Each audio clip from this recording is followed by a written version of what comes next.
Hello there, this is Brennan Marr, host of Page Turners They Were Not, a Star Wars podcast. And I'm here to tell you about Anchor. Anchor is the best way to make a podcast. Why is that? Well, first off, it's free. Yes, you heard me right. Anchor is free. Anchor has all the tools you need to make a podcast from your phone or your computer. Anchor will distribute your podcast for you on various platforms, including Spotify and Apple Podcasts. You can make money from your podcast. And get this, with no minimum listenership. That means you can make money even if no one listens to your podcast. That, of course, is not ideal, as Anchor will allow you to spread your podcast, bring in more viewers, and you can make more money because of it. Everything you need to make a podcast is in one place on Anchor. If you're interested, download the free Anchor app or go to anchor.fm to get started. Thank you, and may the Force be with you.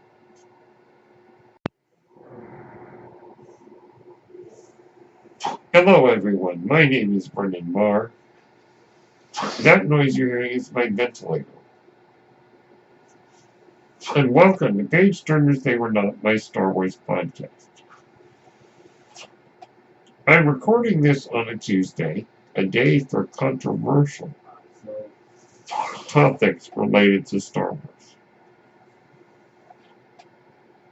Today, I want to celebrate the career of Natalie Portman. Now, why would this be controversial? Well, let me preface this by saying, I think that the worst performance given in the Star Wars prequel trilogy was that of Natalie Portman as Padme Amidala.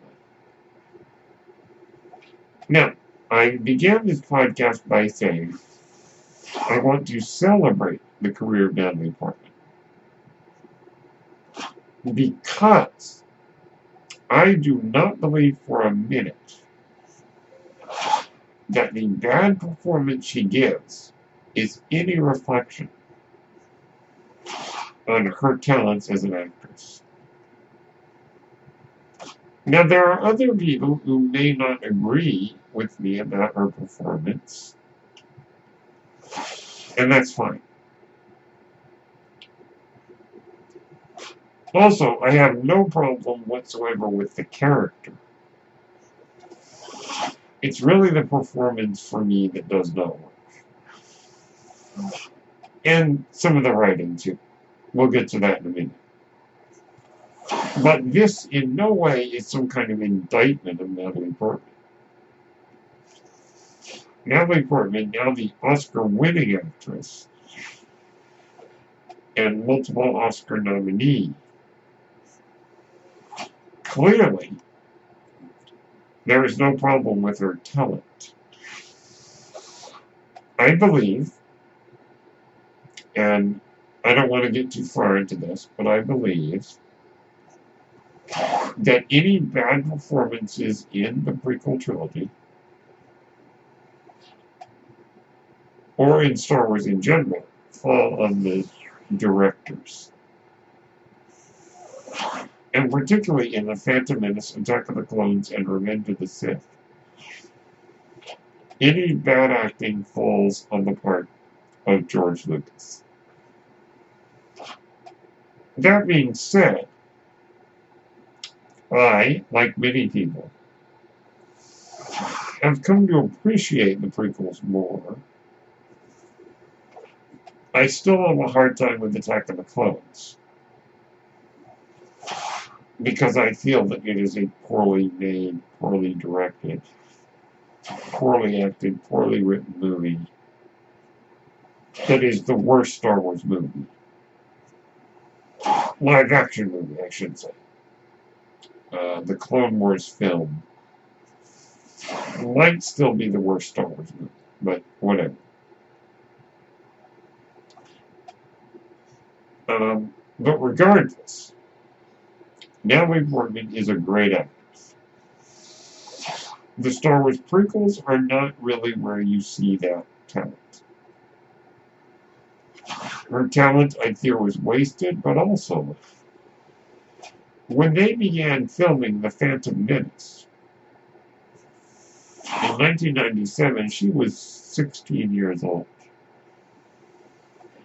So, let's be fair. And she gave George Lucas exactly what he wanted in all three movies. Now,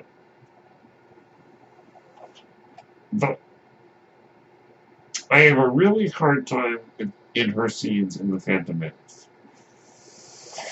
when she is in the garb of the Queen. Now, I don't know what they did. Now, if you watch the trailers, there is a trailer, I think it was the second trailer,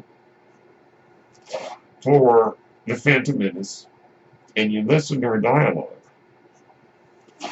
it does not sound at all like what it sounds like in the movie, in the finished product. Yes, if you watch the second trailer, some of her dialogue sounds much more natural and does not have that horrendous monotone. Yeah, you know the monotone of the I will not condone a course of action that would lead to war, you know. Yeah, that terribly monotone and slightly deeper voice. So I believe that that's ADR, which, if you don't know, sometimes the film set is really noisy. So in most movies, the actors go in and they record their dialogue, re-record it, and that's what you hear in the movie. And sometimes that involves changing it up a little bit. You'll notice this in some trailers, because the movie's not quite done. Some of the voice work doesn't sound the same. There's a bit of that in the Dark Knight trailer, if you watch that. Some of the way the Joker says things are not the way he says it in the movie. So, ADR. So I think that what happened in The Phantom Menace was they ADR'd her. Now, either they had Natalie Portman speak in a deeper voice, or they digitally manipulated her voice to sound more monotone, more deeper. More deeper. That's bad grammar on my part, but you know what I mean. I think the reason was to make it so that when she was in the guise as the Queen, versus being just Padme, that people wouldn't know they were the same person. You know, because, and arguably, I think I can understand that. Because if you watch those trailers, or you watch them behind the scenes,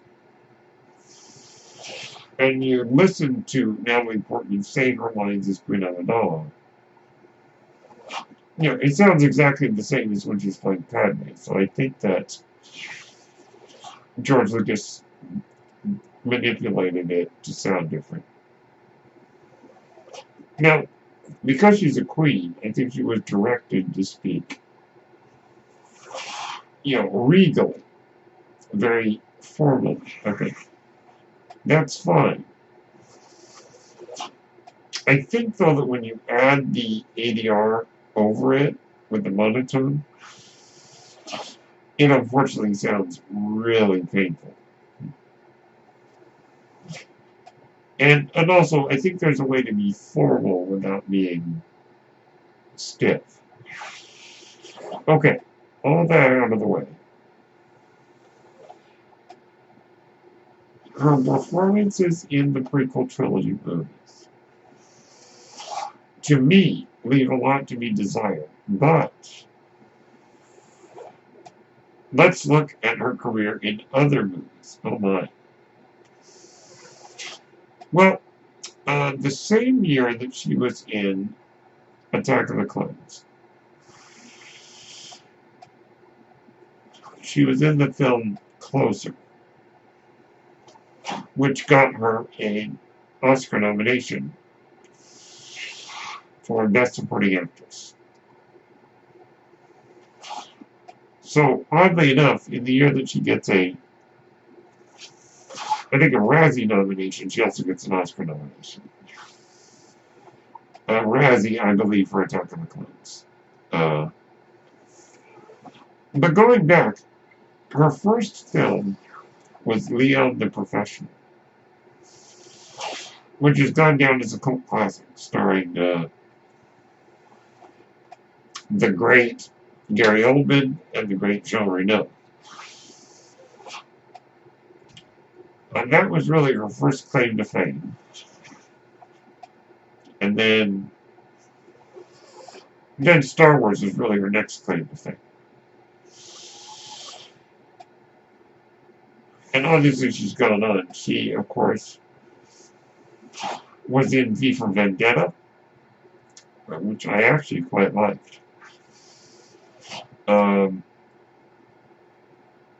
She was in, of course, Black Swan, which, of course, is the Oscar-winning performance. And really showing what a truly great actress she is. And then, of course, Thor as Jane Foster. And we just saw her appear briefly in Infinity War. I'm sorry, in Endgame, even. Yes. Then a few years ago, she was in Jackie, playing Jacqueline Kennedy. Playing Mrs. Kennedy with an Oscar nomination there. It's a close call that year. Emma Stone won Best Actress for La La Land. But I know a lot of people were really rooting for Natalie Portman as Jackie O. Jackie Kennedy. And, she really is demonstrated how much talent she has. And that's why I don't want this episode to be about complaining about her performance, because she has demonstrated her brilliance in other works. And I think that one of the things that made her career as good as it was a wide range of roles, as well as people know her for not just Star Wars. Now, why is that important? Well,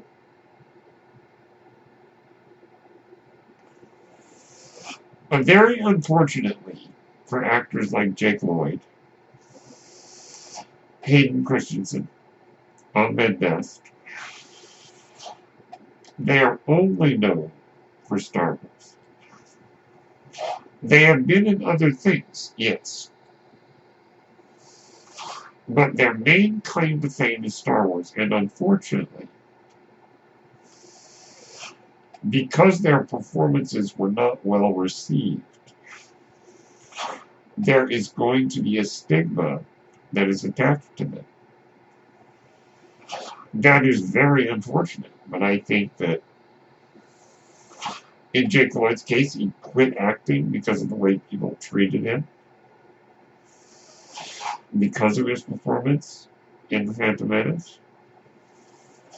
which we should all be ashamed of ourselves for that. There's no shame in not liking the performance, but the attitude we had toward him, and Hayden Christensen, and Ahmed Best, when they were only doing their jobs, the way we treated them was appalling. Now, when I say we, I should clarify. I mean a number of things. And I know I was guilty of this too. So, but I think that because they're known almost exclusively for Star Wars, there is a certain stigma. Now, Natalie Portman, because of her long and wide-ranging career, appearing in quite a number of movies of different kinds, she has gone beyond just being, oh, that girl from Star Wars, into truly being one of our fine actresses nowadays. And I think that that's wonderful, because as much as I might be disappointed and unfortunately loathe some of her performances in the prequels, I do absolutely adore her as an actress, and I am very pleased at how well she has done.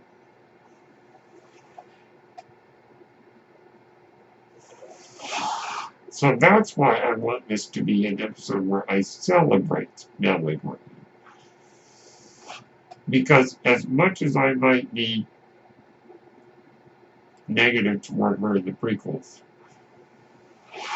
I can't really say anything bad about her in her other films. Other than the occasional dumb rom-com. But hey, everybody's got to have a dumb rom-com in their career, I swear.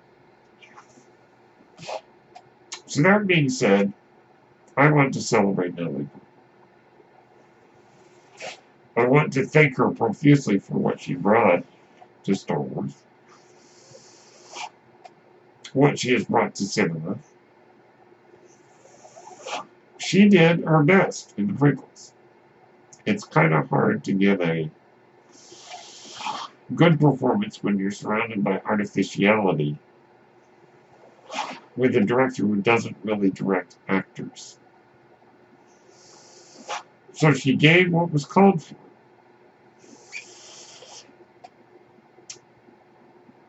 And, that's all we can really ask of her.